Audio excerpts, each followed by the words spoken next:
Nagawang i-retain ni Mario Barrios ang WBC welterweight title via majority draw.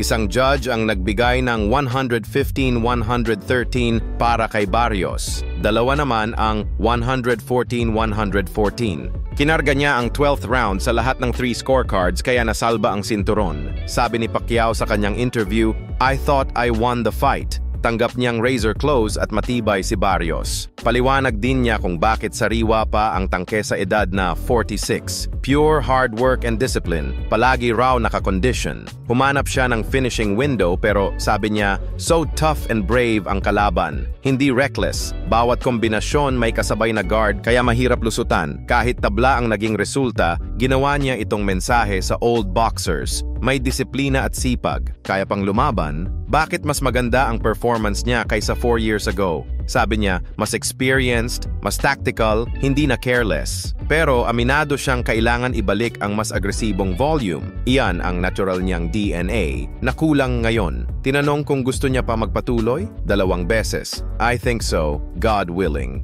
Ito ang kanyang rason. Roughly 2 months lang ang camp. Ang championship level fight ideally 3.5 to 4 months para mas solid ang output. Na-delay ang simula dahil sa election sa Philippines pero para sa kanya, worth it to serve. Gusto niyang suklian ng honor ang bansa. How about a rematch? Diretso ang sagot ni Manny. Yes, of course. Legacy daw yun na magiging inspirasyon sa mga Pilipino saan man. Sa kabilang panig, may mga puna naman ang iba sa performance ni Pacquiao. Marami ang nagsabing masyadong respectful si Mario Barrios. Hindi tulad ng Yordenis Ugas approach na tuloy-tuloy ang pag-press. Corner ni Barrios, ilang ulit nang naguudyok. Alisin ang respeto, lakasan ang bitaw, halatang medyo pigil siya, lalo sa mid-rounds kung saan may openings nang bumababa ang guard ni Manny pagkatapos ng 3-punch bursts. Sa kampo naman ni Manny lumabas ang pagod, bumaba ang sustained multi-combination chains, minsan off-balance sa exit pivots, may micro-stumbles pagkatapos ng lateral feint. Explosiveness in single bursts nandyan, pero kapansin-pansin ang pagbagal. Sa tingin nyo sa performance na ipinakita ng Alamat, kaya niya pa bang lumaban ulit?